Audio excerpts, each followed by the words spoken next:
Okay, ready. Frank, go! We're blowing the bridge! Get off! Clear the bridge! The Bazooka, the common name for America's anti-tank rocket launchers in service from 1942 to the mid-1960s.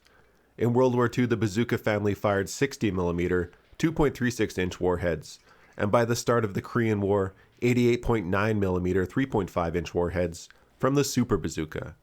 This was a weapon produced in the hundreds of thousands in all variants and revolutionized infantry anti-tank weapons. As a staple weapon amongst American infantry, the bazooka shows up in many Western movies. So let's take a look at this weapon and some of the movies it's been featured in. Who's doing the shooting? Who's doing the shooting? The name bazooka actually has a showbiz origin. Originally, the bazooka was titled the 2.36-inch rocket launcher M1. You can see why it needed a simpler name.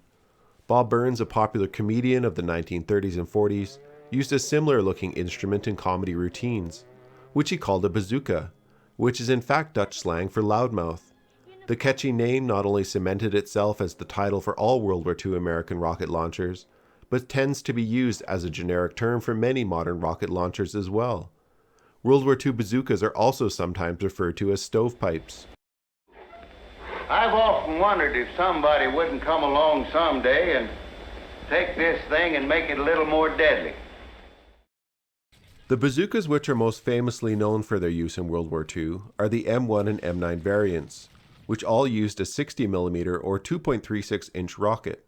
These rockets being famous for standardizing the use of the shaped charge. Shaped charges are a type of warhead that when explode, cause a concentrated particle stream to penetrate thick armor.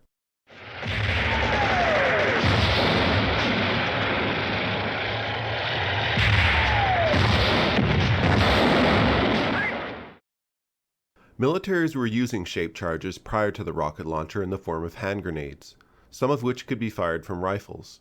Here's an M9 rifle grenade being used against an American M41 Walker Bulldog, dressed up as a German tank in hell and back. However, rifles could only fire small warheads, unable to damage heavier armor.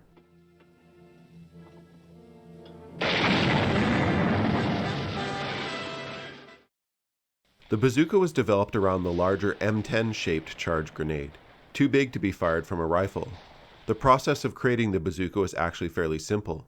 Lieutenant Edward Uhl created a small rocket and simply took a metal tube from a scrap pile, and that was the basis for the bazooka. By mid-1942, America had the first rocket launcher, which would evolve throughout the war.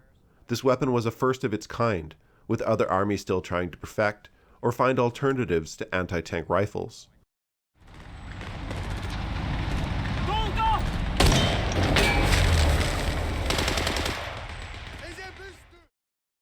Bazookas first saw limited use with British and Soviet forces under Lend-Lease.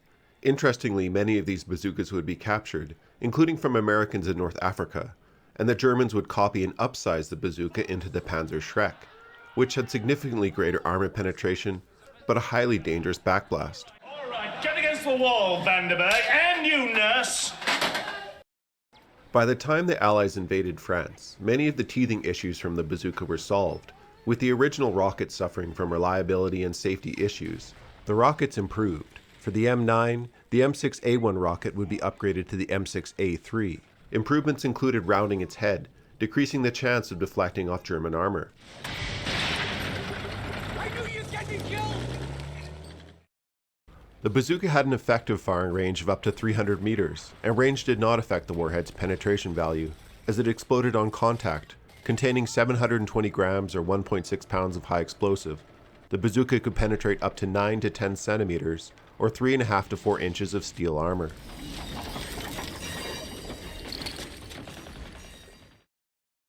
A team for the bazooka consisted of 2 men, one to aim and shoot, and the other to load and arm the rocket. There are several bad and very good examples of this. Rockets are loaded into the barrel from the rear, after which the rocket has to be connected to the electrical firing system. This firing system was battery powered and did have some reliability issues. The rocket had a backblast that could prove deadly, so it was important that the loader positioned himself clear of the tube before firing. You can see teams signaling being safe and ready to fire in different ways on film. Okay, ready.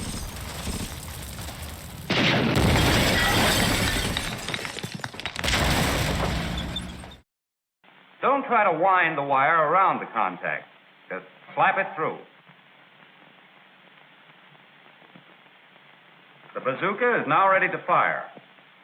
The loader taps the gunner on the back and reports ready.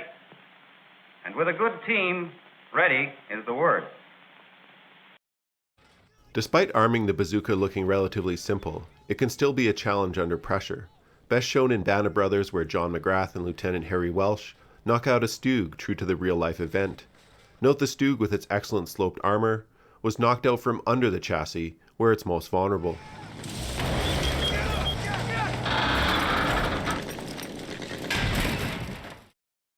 By October of 1943, the M9 supplemented the M1A1. It helped solve some of the battery issues associated with the M1, had a more advanced sight, and could be broken down in two halves for easier carrying. However, it was both heavy and larger, at approximately 6.9 kilograms or 15.2 pounds unloaded, with a further increase in size with the M9A1. Oh, come on, give me a break, will ya? You know, this is exactly where I thought Paris would be. Ultimately, the M1 and M9 bazookas were effective throughout the war. Against heavy tanks, they could obtain knockouts, but only if skillfully targeting vulnerable locations. This was most famously done by Charles Carpenter, who mounted 6 bazookas on his L4 Grasshopper spotter aircraft in France. He was able to knock out 4 tanks and an armored car, exploiting the weak top armor shared by the majority of armored vehicles. The bazooka undoubtedly had some creative uses, and soldiers were also trained in various ways of rigging the rockets as improvised explosive devices. Close your circuit when you want to fire.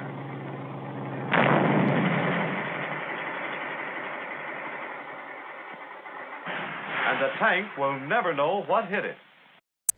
Bazookas remained highly effective in the Pacific theater throughout the war, as Japanese tanks never had armor thick enough to defeat even a small heat round.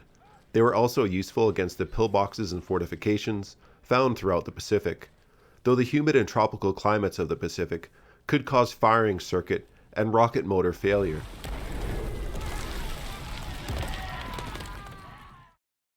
By late 1944, the M20 Super Bazooka was developed.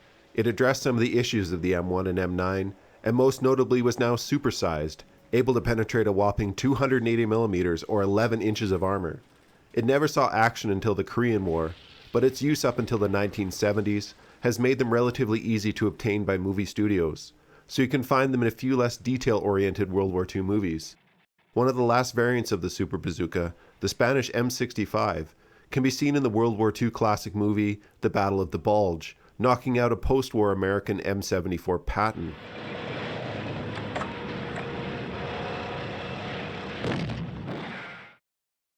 Halfway through the Korean War, the M20 Super Bazooka, using an 89mm or 3.5-inch rocket, became a primary anti-tank weapon used by American and Allied forces. You can see a British soldier using one against what is presumably a captured British Cromwell tank being used by Chinese forces in a hill in Korea from 1956. Come on, darling. Let's have ya. Don't make love to it, fire it. Shh. Don't rush me. The Super Bazooka was upgraded several times and found limited use all the way up to the Vietnam War.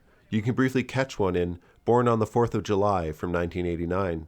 Interestingly, in Vietnam, American forces did occasionally go up against World War II era bazookas, likely captured by Viet Minh forces from the French, who widely used American World War II era bazookas during the First Indochina War.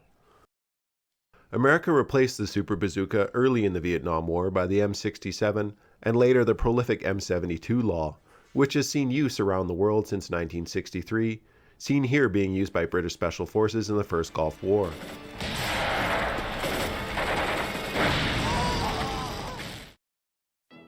Alright, I'm Johnny. Thanks for watching this brief on the American Bazooka.